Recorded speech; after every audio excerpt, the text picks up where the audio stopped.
everybody. Today we're going to be learning about constant rates of change, and this is probably the most important topic you're going to learn about in this getting ready for 7th grade section here, because this is one of the most important topics that you're going to learn about in 7th grade. It's extremely important to build a foundation to then go into 8th grade. So this is a really, really important topic.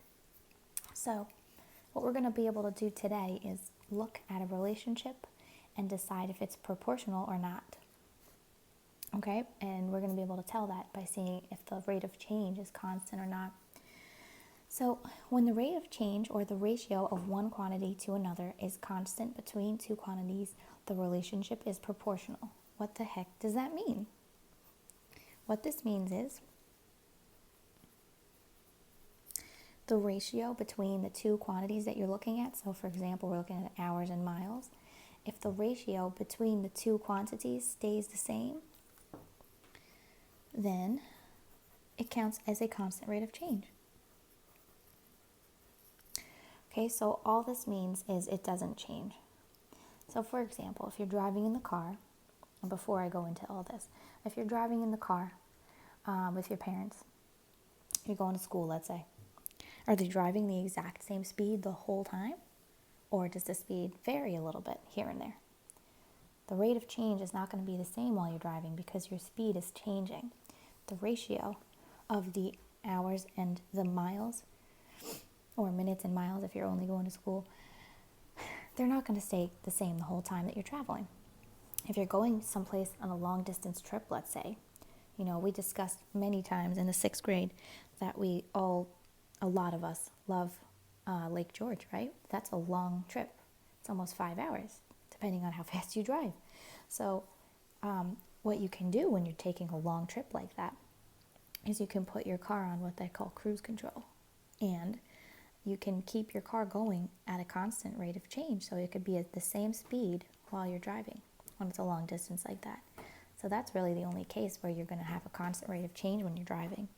More often than not, when you're just driving to work or school, the speed is changing as you go.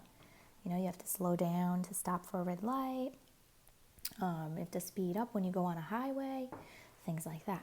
So that's what this means. If you're going the same speed as you're traveling, then the ratio between these two numbers is going to change. So let's take a peek at what it looks like mathematically. So here we have this little bar diagram, okay, that's being used to find how many miles Delia bikes in 1 hour. So she's biking at a steady pace.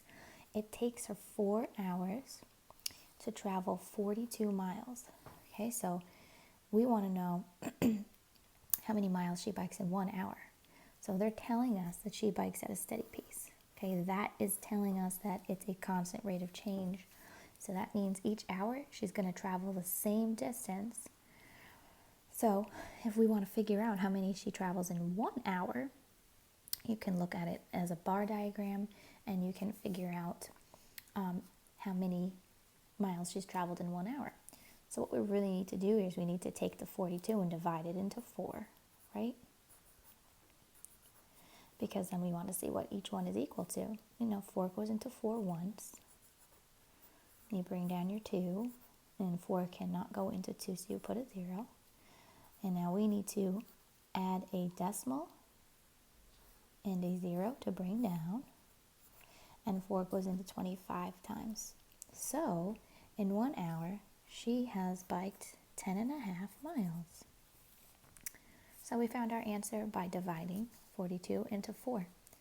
Right? So now what we can do is we can complete this table to compare the time and the distance that she bikes. So in 1 hour, she goes 10.5 miles. And now we know that every hour she's going 10.5, so we can just keep adding that on.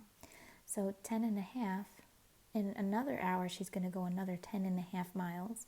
So that's going to give us 21 miles. Right? And then after 3 hours she's going to go another 10.5 miles.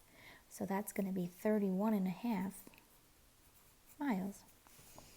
Right? And then from 3 hours to 4 hours, you can just check and make sure if you want 10.5 miles plus 31 and a half will give you the 42. And then if we keep going, we're going to have 52 and a half miles. Okay? Now here's how we decide whether or not relationships are proportional.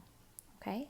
What we do is we take the bottom values, which are usually, as you learned this year, not last year, tables are represented with X in the top and Y in the bottom.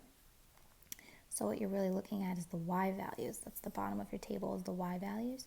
And what you're going to do is you're going to write every single column as a ratio. So you're going to write the distance to the time, basically. You're going to do Y to X like this. And you're going to see if the ratio stays the same for each one of those. Okay? So we already know it's going to be the same because we figured this out already. But what you would do if you were looking at a table to decide if it was constant or not is this. You're going to take the Y and put it over the X that corresponds to it. So 10.5 to 1 is 10.5. Then you would go here and you would do the same thing for the next column. 21 over 2. Okay, and then you can figure that out and you get 10.5 again. Same thing here. Do the Y over the X, 31.5 over 3, which is 10 and a half. And now we'll go to our next column and we'll fill this one in, 42 over 4, which we already figured out was 10.5. And then finally here, 52.5 over 5. And guess what? That's also going to be 10 and a half. Okay? So how do the decimals compare? They're all the same. Right? And we're going to then answer the question, is the relationship between the distance traveled and the time constant or changing?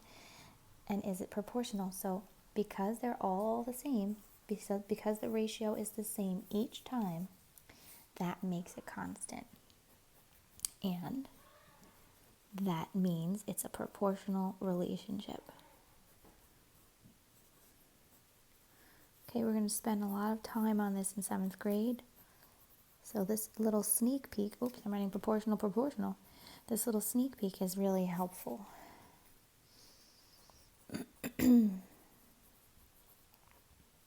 Okay, so let's go to the next page and take a look at how we would do this without the whole step of calculating the table ourselves. We just want to check if this is proportional or not. This is the way we're going to be doing it in 7th grade when we first learn it. So based on the table, is the relationship between the number of tickets purchased and the number of rides a proportional relationship? And explain. So remember, this is our X value and this is our Y value, okay?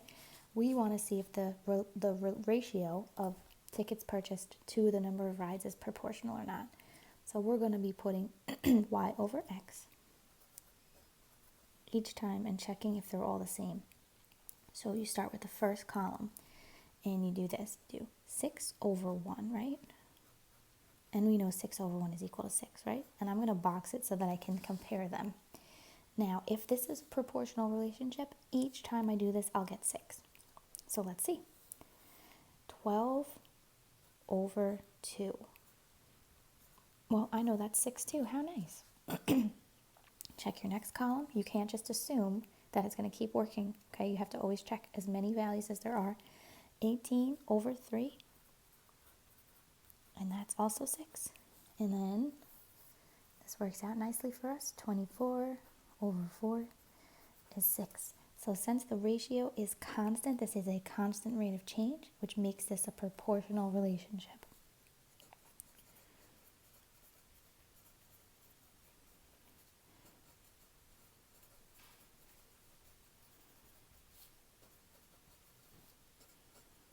Okay?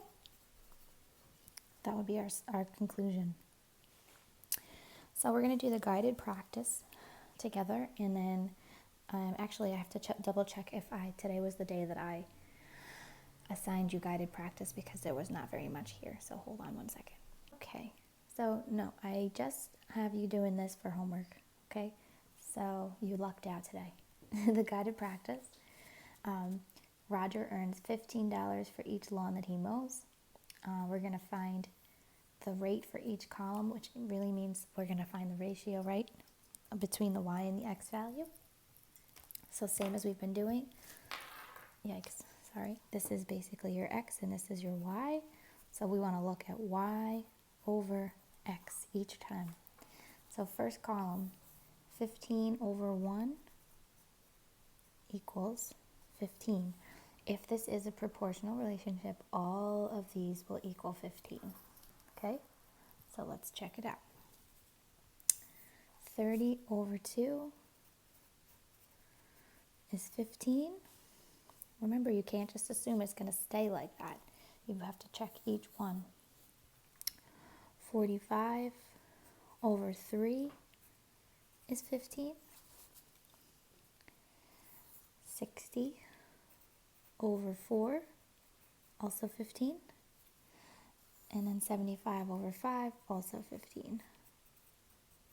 So in this case, the ratios are all equal.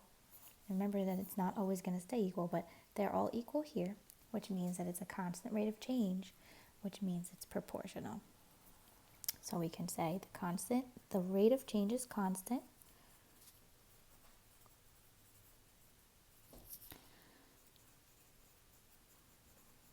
So this is a proportional relationship.